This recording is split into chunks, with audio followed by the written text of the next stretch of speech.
square foot gardening tonight with our special guest, Mel Bartholomew, the inventor of the square foot gardening method. Squarefootgardening.com is the website. So happy to have you here tonight, Mel. How are you doing? I'm doing great, Christie. Wonderful. Well, I mentioned before in the intro, you didn't start off as a gardener. And, of course, true. Here you are now, videos, lecturing all over, teaching people how to make money, and of course, with the #1 best-selling gardening book to date. How the heck did that happen, Mel? It was one of those serendipity paths that I took. I have no horticultural training whatsoever, and I'm a civil engineer.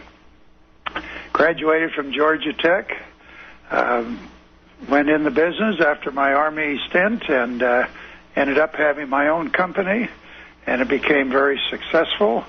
I had several new ideas on how to run a consulting engineering company, and my kind of thing in life, Christie, is a challenge. When I have a challenge in front of me, I'm just all for it, and I love it.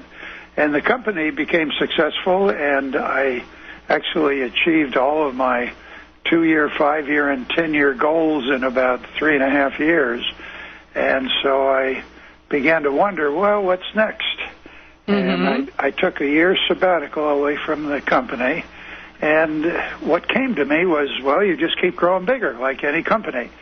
But that wasn't much of a challenge, and so I decided to retire at the age of 42 and take up something else. I sold the company, moved. My wife and I moved to a new place right on the water, something we always wanted. Kids were all off in school then, so it was kind of a whole new life we started. And that's when something new came up. I was interested in gardening, and so I thought this would make a nice hobby. So I went to a class, and then I started doing conventional single-row gardening. That's all that was taught back then. And I began to think there's something wrong here, because it's a lot of work. And there's a lot of weeds, and it's constant work and all summer long. And then I started a community garden as a volunteer, and I found out traditionally everyone was all excited in the springtime. When it's time to plant, oh boy, everyone came with all their tools, and they dug up the soil, and they made their long rows, and they poured out their packets of seeds, and they were asking all kinds of questions, and I was a beginner also, so I'd run to the library and try and find all their answers, and every Saturday it was quite hectic trying to answer their questions, and then the following week looking up all the answers and then being able to help them. But after a while, I noticed attendance started dropping a little bit. First of all, the kids didn't want to come every single Saturday. They had planted, and it hadn't come up yet, so they said, the heck with this. But the parents came, and when things did come up, actually what really happened is the whole area just filled in with weeds, just like any conventional single-row garden. And I'd tell them that we got to chop down those weeds and got to dig up the soil and all this, and things I was learning in all the books and from the professionals telling me what to do in a single-row garden. But by July and August, guess what happened? Nobody came. Oh, my gosh. And the place was just filled with weeds, overgrown with weeds, and occasionally someone would come and find something to harvest, and so that seemed to be the end of it. And I thought, boy, I was a failure, wasn't I, at running a community garden? So I started touring all around the neighborhood and other towns, and I'd peek in people's backyard to see what their garden was like. And guess what? It was all weeds. Same thing. So they kind of give up, I guess, in those dog days of summer. And they're kind of like, everyone's sort of like Cub fans. Wait till next year. Yeah, you know, I don't blame him. I was just having a conversation about how hot it is and how hard it is to get out there. Yeah, and those tools are heavy, and you walk all over the soil. Well, I began to think there must be a better way to garden. So I would study all the books I could find, and I finally said, I'm going to list all my questions I have. So now here's a list I had about 10 major questions. Number one, why is the garden always way out back, far away from the house as can be? In fact, everyone located their garden as close to their neighbor's property line as they could get it. And next question was, why do we garden in rows? And what's the purpose of rototilling up the soil? Well, it was supposed to be to loosen it. But while we're rototilling it, what are we doing? We're walking all over it, packing it down again. And then why, when we plant a row, let's say your garden was 20 foot by 30 foot. That's pretty standard single row garden. And if the rows are running the short distance, you have 20 foot rows. And apparently we put in 20 feet of beets and 20 feet of carrots and 20 feet of radishes and 20 feet of lettuce, 20 feet of cabbage. Whatever we're planting, we put a whole row in. And then we plant all the seeds in the packet. We empty the packet of seeds out in the row. And people would say, well, what do you do next? I said, well, I don't know. I'll look and see. Well, we looked on the packet, and it said, thin to 6 inches apart. Or thin to 3 inches apart. And I thought, why did we plant so many seeds if now we're going back in and pulling them all out? And if you leave one plant every 6 inches, all those you pull up around it, you're kind of disturbing that one. So that didn't seem to make sense either. And so I took all these questions to I went all over the country. I traveled from Maine to California, and I looked up all the professional and educated gardeners I could find, people that teach college, people that write books about gardening, people that have large gardens and teach the system. And I'd ask them all these questions, and you know, from Maine to California, Christie, I got the exact same answer. Why do we do it this way? I'm going to let you guess on what do you think that answer was. Because it's the way it's always been done. Exactly. That was the only reason they gave me. Now, for an engineer, that's not a very good reason. We engineers like numbers, and we want to be specific. We want reasons why you do something, and we want it to be logical. I was not only an engineer, but part of my work was being an efficiency expert. Now, that's a deadly combination because I'm always looking for how could we make this better, or what's wrong with this picture. Well, by the time I got all those exact same answers, I don't know, because that's the way we've always done it, I said, I'm going to invent a new way to garden. So I went back home, and I took a year, and I took each one of those questions. I thought, now how can we eliminate that bad part? Well, the first part is, why do we rototill up the whole garden area when everything's in a row? And I thought, well, if we could reach into our garden space, then we wouldn't walk on that space. And how far could you reach? So I went around the community garden, and I got a tape measure, and I measured everyone's reach. I said, now squat down here, and I get big husky guys who reach in well over 2 feet, little old ladies who could just make it at 2 feet. And I thought, all right, 2 feet is the distance. So we're going to plant our garden in an area that we don't step on, and we're going to reach in from an aisle 2 feet. And then I thought, what if you could reach in from both sides? That would mean the whole thing is 4 feet wide, and we never walk on our growing soil. And then I even split that up into 4 foot by 4 foot squares. We call them blocks. And you walk around that 4 by 4 area and you reach in. You can reach all the spaces in there.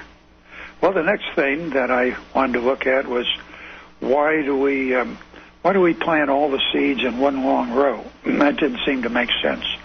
And part of it is people say, well, that makes sense, or that's how much we like, or when I ask people about cabbage, they say, oh, our family loves cabbage. Well, cabbage is spaced about 12 inches apart.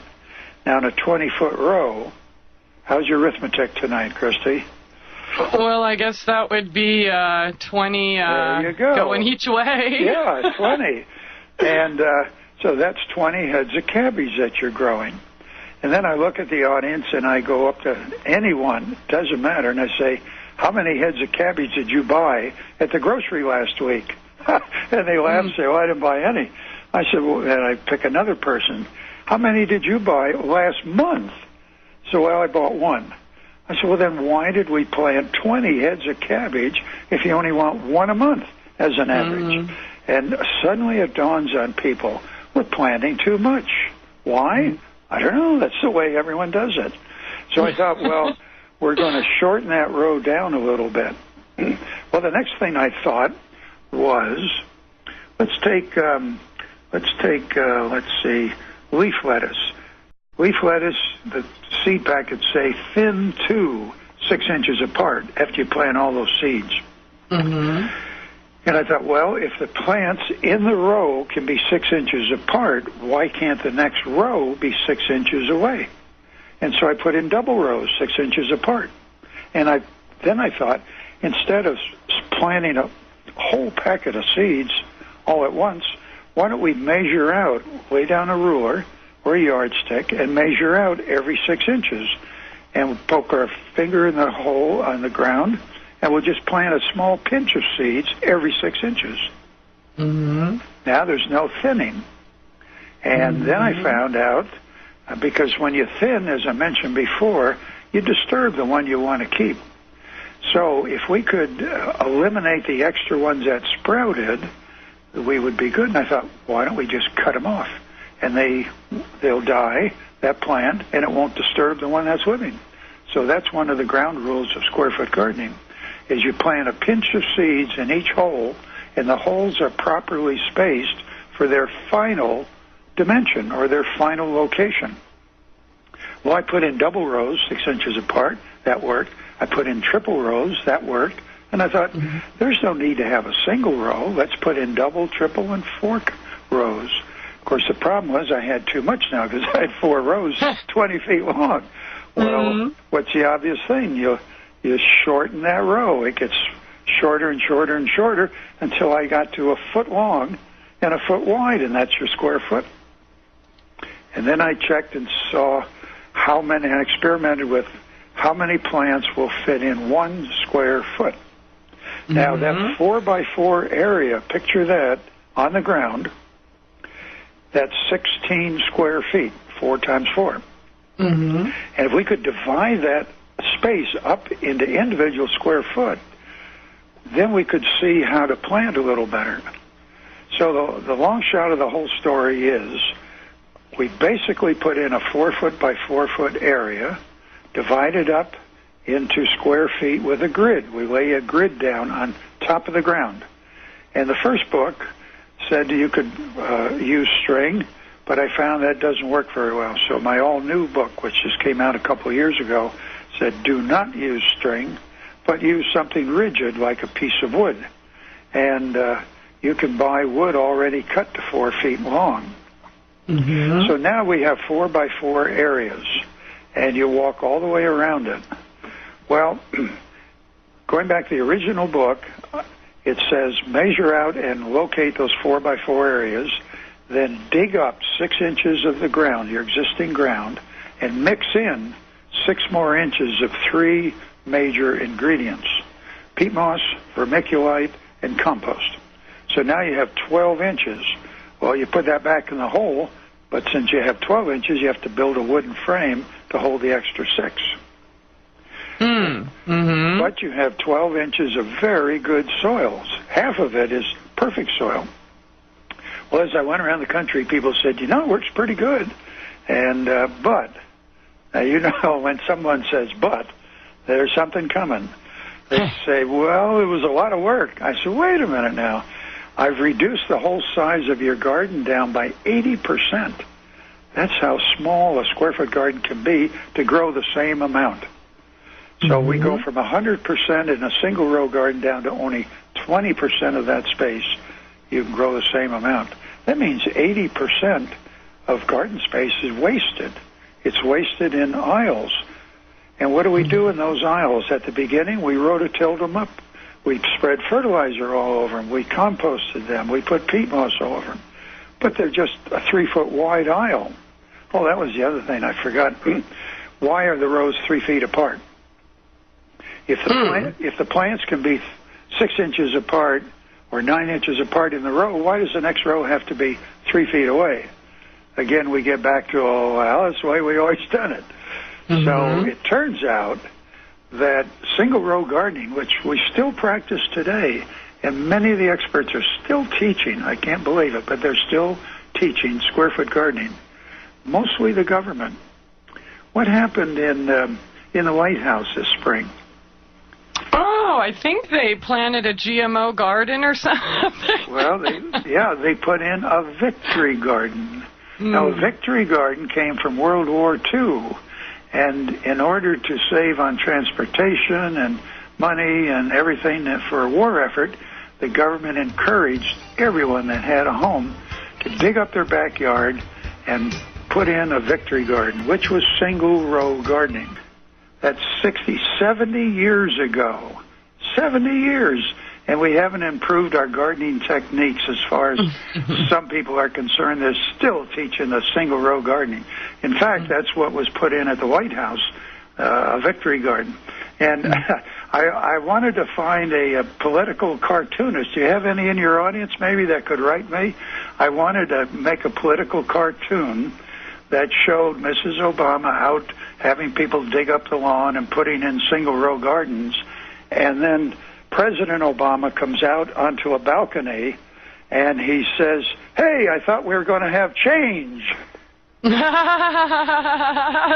cute. You know, I bet David Dees is the man for that. Really? Okay.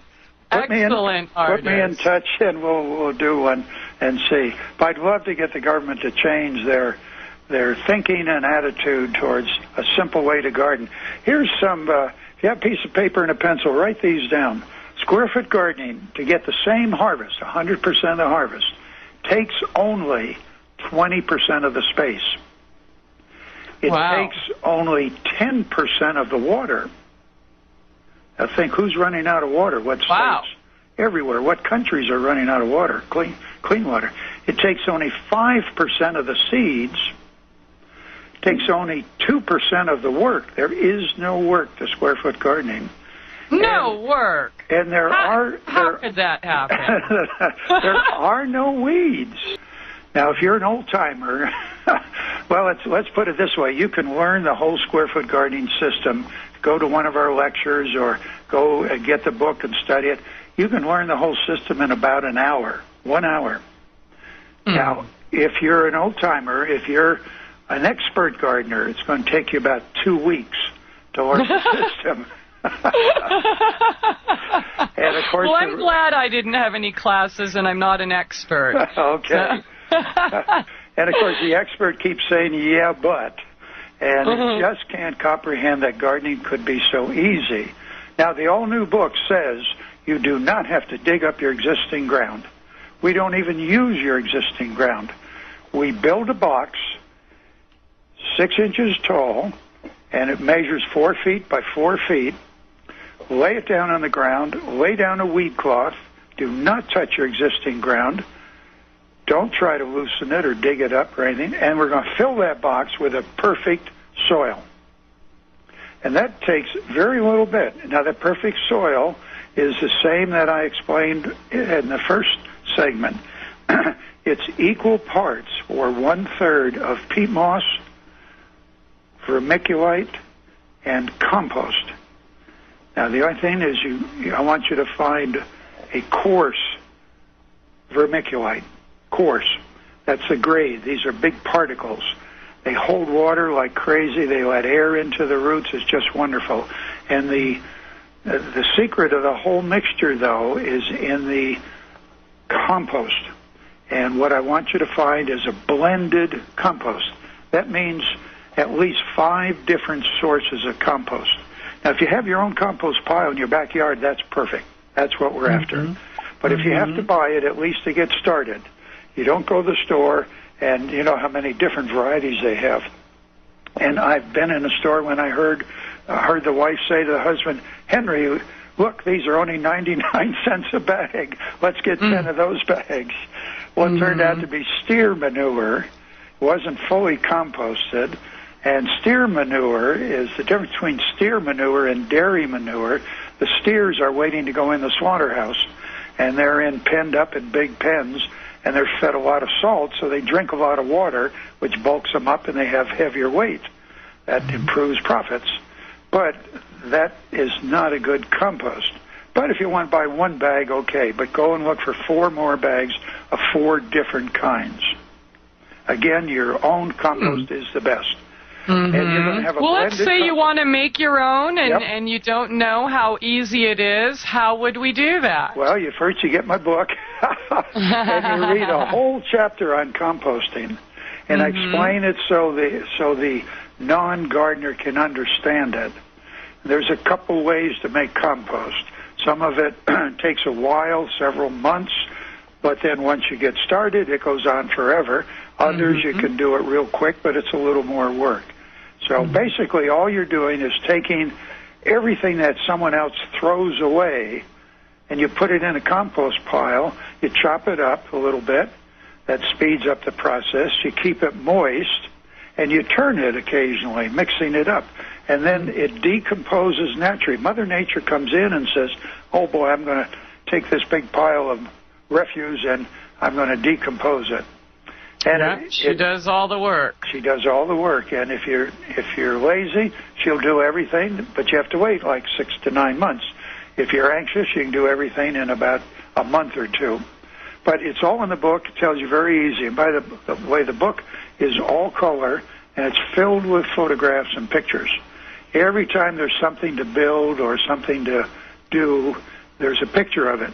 So people that don't like to read a lot want to look at pictures. This is the book for you. And, well, yeah, it helps to just see. I mean, if you don't know anything about gardening and are just finding out that food, like, comes from the ground and stuff, pictures kind of help to give you a visual and what you want it to look like. So very much appreciated. Let me ask you this, though, Mel, a question in the text chat when you were talking about the soil blend. They asked, what is the difference between vermiculite and perlite? Okay, very good question. Most of the commercial mixes, those that the nurserymen buy, has perlite in it. And there's 2 reasons. One very good reason. The first reason is because quite often they compress those mixes down so they can be a bale, a heavy bale, instead of a big bag of it. That's ground up rock, and it holds water, and it helps keep the soil loose and friable. Now, vermiculite is also a rock. It's mica rock, but it's mined out of the ground and heated up to 2,500 degrees Fahrenheit. It pops like popcorn, and now it's very loose, very friable. It holds a tremendous amount of water, and it looks nice, and it feels good. Now, here's the reasons I don't like perlite. One is it looks unsightly. It's very whitish, and you see these white specks in your soil. So it doesn't give you a nice feeling. When you run your hand through the soil, it hurts because these are sharp rocks. The perlite is, and that's another reason why I don't like it. And the reason it's in the commercial mixes, it's much cheaper than vermiculite. And they don't care about running their hand through it, and they don't care what it looks like. So when you buy a plant all potted, you usually see the white pieces in there, and that's perlite. The last reason I don't like perlite is it makes me sneeze. So I stick with vermiculite, and we've experimented for 30 years now, and we found you can't beat anything but vermiculite as far as having all the qualities you want. Now, we are experimenting with alternate types of things. Vermiculite and perlite and peat moss are all non-renewable. And, of course, with today's environment and the green movement, we want to try and find things that are replaceable or renewable. And one of those is ground-up coconut hulls. It's called COIR, C-O-I-R. Why they got that name, I don't know. Why they didn't call it ground-up coconut hulls. But that is a renewable thing. And we're experimenting with that now as mixing in with our peat moss. So we're right on top of the green movement. By the way, when you think about those numbers I gave you, how reduced the space is, how little the water, square foot gardening is so green. Well, when you look at the book, you'll see it's green right on the cover. But it's so good for the environment. Now, here's the biggest thing. How many are afraid of using fertilizer, commercial fertilizers? Probably I am. 80% of the people. You're amongst the 80%. Square foot gardening uses no fertilizer whatsoever. All the nutrients are in that compost if you get a blended compost.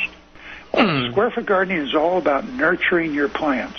It's not big, huge rows that you don't even see the individual plants. You're dealing with each individual plant almost. Now, how many plants will fit in a square foot? Well, measure now, 12 inches by 12 inches. Of course, that's a little bigger than an 8.5 by 11 sheet of paper. So, but it's square. And we have 4 sizes for plants. You don't even have to write these down. They turn out to be just like shirt sizes. Extra large would be like a cabbage plant, 1 per square foot. And, of course, it goes right in the middle of your square. Right next to it, we're going to put in 4 per square foot. And that would be leaf lettuce. And those are 6 inches apart. The cabbages are 12 inches apart. It's really quite easy. Okay. So we've got our 4x4 box. It's filled with perfect soil, Mel's Mix. It has a grid laid right on the top. And now we have 16 different spaces.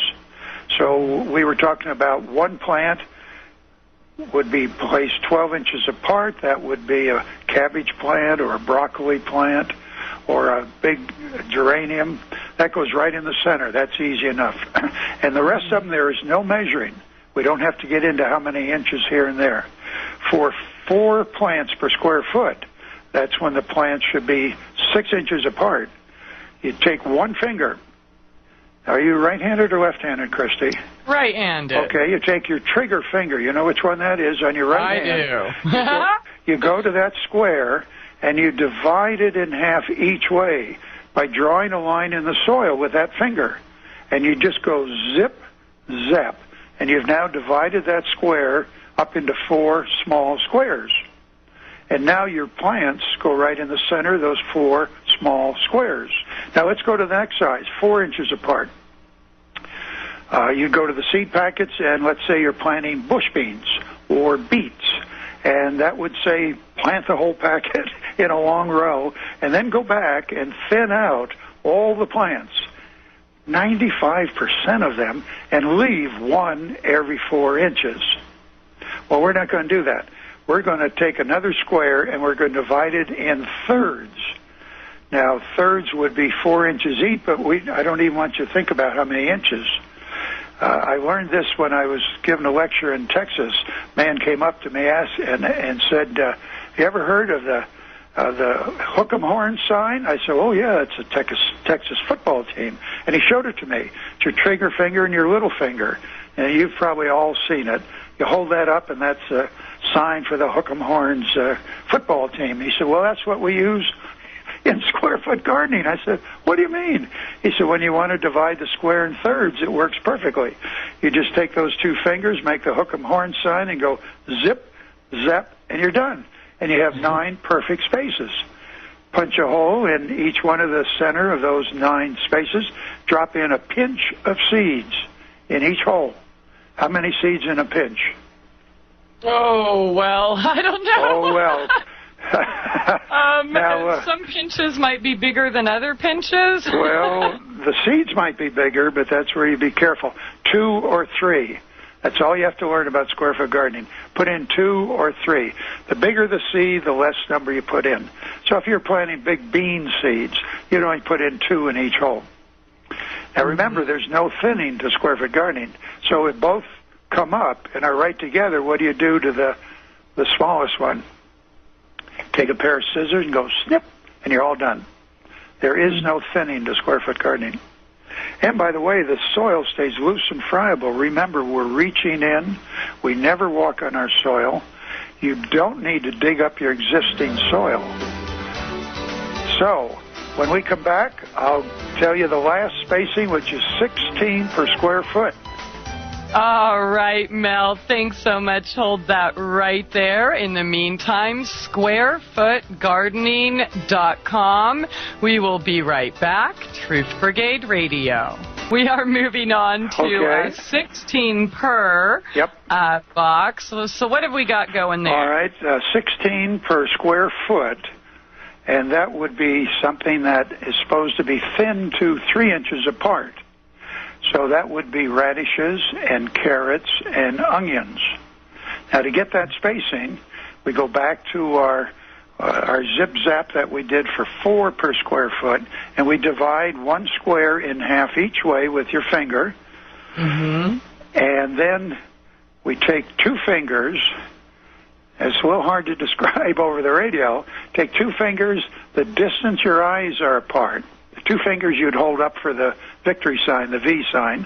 Mm-hmm. And you go in and you poke double holes twice in each one of those holes, or not holes, spaces. So you're dividing your 12-inch by 12-inch up in half each way. That means you have a 6 by 6. You then poke 2 holes and 2 more holes in each quadrant or each corner. And that gives you a total of 16 holes. Now, the beauty of all this, you didn't measure anything. All you have to know is how far apart should they be thinned to, but we're not going to thin in square foot gardening. We're going to plant at that proper distance. So now you have all your plants, whether they be seeds or young transplants, all planted at the proper distance. If more than 1 seed comes up, take a pair of scissors after they're up, clip off the others, keep the healthiest ones, and you're all finished. Because you never walk on your growing soil, you never have to dig it up. You need no tools. Remember now, we do not dig up our existing ground. Everything is above ground in a raised bed. 4 by 4 box, 6 inches deep. Put down your weed cloth, fill it with Mel's Mix, which is 1/3 peat moss, 1/3 coarse vermiculite, and 1/3 blended compost. You can now buy the whole thing in a bag, all mixed up, and all the ingredients there. Fill the box 6 inches deep, lay down your grid, and you're all ready to plant. Takes about 5 minutes. And now... So you're saying we never till it up Never. or anything even before we plant again the next season? Never. Wow. Now, if you don't have to... Think now, if you don't have to dig up your existing ground, and you don't have to dig up this 6 inches deep of perfect soil, what tools don't you need? Pretend you're a brand new gardener now. Not out in a farm like you are, Christie, but brand new garden in the city. What tools don't you need? Don't need a shovel, right? Well, we don't need a... Yeah, You don't need a shovel. You don't need a fork. You don't need a spade. You don't need a hoe. You don't even need a rototiller. Oh, look at all the money you're saving. Now, let me ask you about all those tools I just mentioned. Are they heavy? Yes. Are they expensive? Yes. Will they rot or break handles after a while? Yes. Well, you don't need them for square foot garden. All we need is 1 trowel, a little hand digger, a trowel. You're making this sound so easy. What about vines like, say, zucchini, squash, watermelon, cantaloupe? Where are we going to plant these? And tomatoes. All vine crops. As I studied those, they spread out and they take up so much room, and they have ground rot and the slugs get in them, and then you step on the plants when you're trying to get in and harvest. So I used some commercial greenhouses. I used to have a couple good friends in commercial greenhouses, and I went to visit them. I said, how do you grow tomatoes? He said, right over there. They had tomatoes growing up a string to the ceiling, and they just held them together going up this string. I thought, well, if they can do that in a greenhouse, we don't have rafters. So I designed a vertical frame, and you'll see in the book, the all-new Square Foot Gardening book, how to build that yourself, or again, you can order those right from us on our website, and all the proceeds go to our nonprofit foundation. But it's a steel frame. It's made out of steel conduit. It's galvanized so it'll never rust, and it goes up almost 6 feet tall across the top, and it's strong and sturdy. It has steel ground rods that go into the ground, or if it's on a patio, it attaches to a box. And then it's covered with a netting. And we have this nylon netting that has nice big openings, 7 by 7 opening. And you tie that to your frame, and that's where you grow your vertical crops. Anything with a vine. Tomatoes, 1 per square foot. You prune off the side branches. All this is in the book. It's got pictures, photographs, tells you how to do it. And you get more tomatoes per square foot than any other method. And they're not on the ground. They get no ground rot. They're up off the ground. They get good air, good light. Squash the same way. We've even grown pumpkins at our display garden in Salt Lake City. We put our frames up extra high. We had them 8 feet in the air. We're just kind of showing off, I think. And we had 30-pound pumpkins hanging 7 feet in the air. Oh, yeah, they will. Amazing. My pumpkins will attack our entire cage, the roof, the walls. Yep. and ours is just PVC and chicken wire and then some 2x4 wire. Oh, okay. Well, I found that PVC bends after a while in the sun. So I like to use steel. And I first started out with wood frames, thinking, well, that's the cheapest and easiest. And what happens is the whole thing the netting fills up with the plants, these nice big leaves, and come fall time, like September, and the winds and the rains come, that whole vertical frame or panel acts as a sail. And the next storm you have, you come outdoors and boom, it fell over, broke. So I stopped using wood and I stopped using the PVC pipe. And so now we use just the steel, very inexpensive. And just go to the book and you'll see how to build those.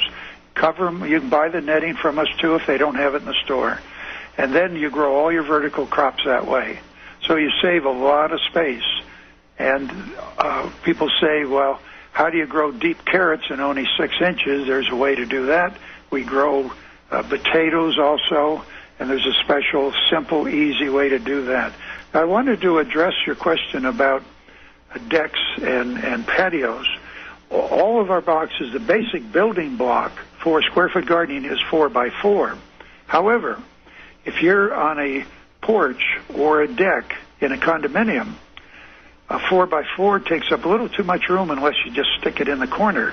So we've designed some of our boxes that are 2 feet wide by 4 feet long. And we've designed some other boxes that would go on top of a railing, and they're only 6 inches wide by either 1 foot, 2 foot, 3 foot, or 4 foot long. And if you go to our website in the catalog page, you can order any of those boxes. And they're all wood, they're cedar, and the beautiful thing about them, all the patio boxes are already put together. They don't come as a kit. You don't have to get out your screwdriver and your drill knot. They're shipped completely, totally put together. All you do is fill them with Mel's Mix, put the grid on, which comes with the box, and start planting. It's really wonderful. I made a film recently in California. I was teaching a bunch of young kids, quite young. They were 4 to 6, 7 years old. And they came with their mothers and their dads, and we learned how to build a square foot garden box, and then how to mix Mel's Mix, how to fill it, how to make the grid, put it down, and then I showed them how to plant. All different. And remember, the spacing for square foot gardening in each square foot is either 1, 4, 9, or 16. If you can't remember those numbers, here's an easy way. If you're good at math, what is it's a sequence, 1, 4, 9, or 16. Anyone guess? I'm not good at math. Judge Judy says, oh, it's not an answer. All right. 1, 4, 9, or 16 is the square of 1, 2, 3, 4. Oh. So all you have to do is think of 1, 2, 3, 4, square it, and you have 1, 4, 9, or 16. And that's the spacing in every square foot of a square foot garden. Mel, let me ask you this. There's a couple people asked in the text chat, how do you make the garden easy access with rabbit protection? Good question. Let me see. I'm going to pick up my book, and I'm going to tell you to turn to page, let's see, here it is here, 86, and you'll find there a cage that you build, and it sits right over your box. Oh, it's made out of chicken wire. It'll last longer than you will on this country, and it's good for keeping birds out. You make it out of 1-inch chicken wire, and it keeps the rabbits out. It keeps groundhogs out, and on the bottom, and also in the book, tells you how to keep ground rodents out. Like if they come up from underneath, you put down this wire, special called hardware cloth. We've got I hate to say it, but we've got a solution to every problem you could think of. Well, why would you hate to say that? Well, I mean, it makes it sound like this is such a perfect system, but it really is, and I think that's why it sold 2 million books in the years that it's been out. But there is a simple, easy answer. Deer, it keeps deer out at the same time. Anyone out there have trouble with deer? Now, I could ask you one question, Christie. Why is it so easy to protect a square foot garden? It all goes back to the very beginning, because it only takes 20% of the space, and it's so small that it's easy to protect. How would you keep rabbits out of a 20-foot by 30-foot? Even if you put a fence up, they'll tunnel right underneath the fence. And dogs will jump over it, and deer will go right over the fence. But with a square-foot garden, it's so small, it's so concentrated. The plants are not crowded. They're the exact same spacing that the seed companies have said this particular variety should be grown 6 inches apart or 4 inches apart. That's the distance we use. So they're not crowded. We just don't waste any space. Absolutely. Makes a lot of sense. I mean, those smaller boxes would probably... Well, I'll tell you what we did. We built, like I said, a PVC and chicken wire and built a 24 by 24 box frame and then our garden inside. Okay. All right. That'll work. So we weren't thinking, but it's worked. It's held up through all the tornadoes. We put a little rebar, of course, to hold the frame in. But, I'm liking these smaller boxes, though. It's so simple and so easy. Now, think of what this means. You've heard now all about square foot garden, how simple and easy it is, no hard work, no heavy digging. How would this relate to, elderly people who have arthritis and can't get up and down anymore? Oh, yeah, or even someone disabled in a wheelchair. Exactly, and if you go to the book, you'll see how we build and put a bottom on a box, any size box, 3 by 3, 4 by 4, 2 by 4, any dimension that still isn't square feet. We put that right on a table, and people have tried to put legs on them. I said, don't bother, they're too rickety. Go down to your local thrift shop and buy an old table, like a church table. You can buy them for $2. They have 4 legs. They're perfect. Put your box right on that. A wheelchair or an elderly person can sit right there. They can still reach in. They can garden easily. Now, the other thing is, since you only need a trowel, and remember, after every square foot, I hope I mentioned this, you're going to add to that square foot 1 trowel full of compost. We don't need the peat moss anymore. We don't need the vermiculite. Just 1 trowel full of compost.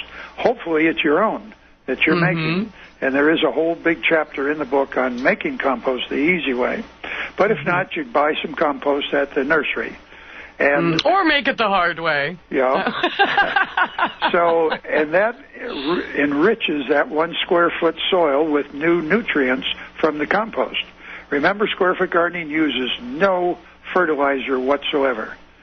No pesticides, no insecticides.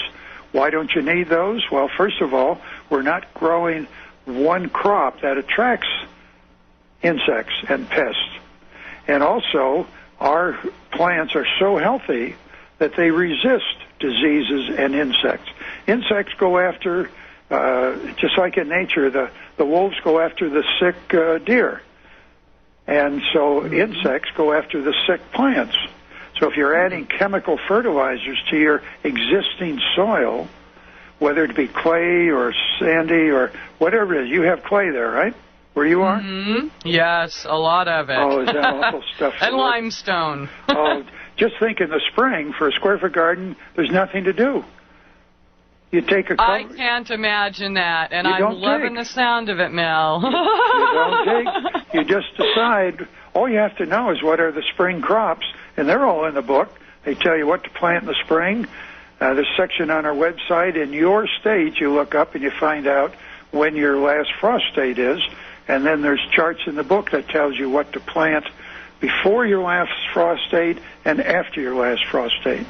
And now's the time of year to start thinking about a fall garden.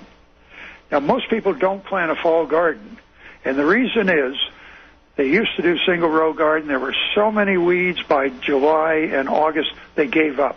They said, maybe next year. It's too much work. But with a square-foot garden, there's no weeding, no work. You now can plant a fall garden. I started to tell you about this video that I made out in California with some children. And we planted one corner in radishes. Okay, now we're going to test the audience now. This is quiz time. How many radishes fit in 1 square foot? 16. Hooray, very good, very good. I'm listening. Okay. So the kids planted radishes. We had some that were already growing. They harvested them. And then I told them the journey of a radish to get to you takes 5,000 miles. And, of course, their eyes got big, and their mothers said, no way is that going to happen. So I explained to them how we got radish seeds. Well, some farmer somewhere, and it turned out to be a California ranch, had to plow up his land, tractors, gasoline, fertilizer. He planted radishes.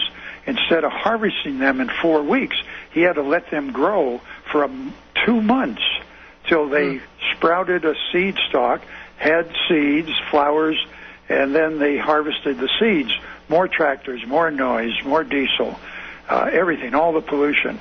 Then he sent them all in bulk to a place that cleaned up the seeds, washed them up, and took out all the leaves and stuff and packaged them.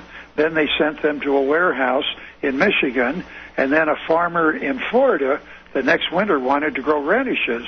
So he bought his seeds from the place where they packaged the seeds. He planted his seeds in Florida, grew them in the middle of the winter, and then he shipped them back to Wisconsin because they brought a very good price in the middle of winter. And they all had to be shipped every time in trucks, refrigeration, traffic, noise, pollution, everything that goes with it. And it turned out, we traced on a map with the kids, it took 5,000 miles from the seeds to the plants to the grocery store. And you know what the coup de grace of the whole thing was? You had to get in your car to go to the store to buy your radishes. Yeah. Isn't that amazing? Well, instead of that, you could have your 2x4 box out on your deck, and you could have walked 10 feet out of your kitchen and harvested whatever radishes you want for the night dinner. Oh, yeah, or even this, the boxes being so small, bring them in for the winter. That's possible. You have to have the right light conditions, or you can put up lights, and you can grow indoors. Yep, there's a section that tells you all about that. We've done hydroponic, we've done indoor, we've done winter gardening, we've tried everything, and it all works back to the same reason. Everything is so small, you can do it. It becomes practical. Absolutely. So that's the whole story of square foot gardening. Now, the other thing on growing your own is time of travel. Forget about the pollution, the trucks, the traffic, everything. Think about the minute you harvest something, the minute you cut it and take it away from its root system, it starts to deteriorate. So that's why we keep it cold, so it won't deteriorate as fast. But how long do you think it takes to bring that radish from California or from Florida to Wisconsin, and then into the warehouse, and then into the stores, versus how many minutes old is your radish from your own garden right outside your back door. So if you're talking about nutrition and you want to be healthy, grow your own. And especially because we're not even using any fertilizer. So it just works everywhere. Mel, thank you so much for your time. I'm so sorry we're out of time. What a wonderful guest, and I can't wait to have you back and talk about our fall and winter gardening. Yep. Thank you again, and thank you all for being here tonight. Mel Bartholomew, squarefootgardening.com. Have a wonderful night. Abundant blessings and love to you all. We will see you tomorrow night. Truth Brigade Radio.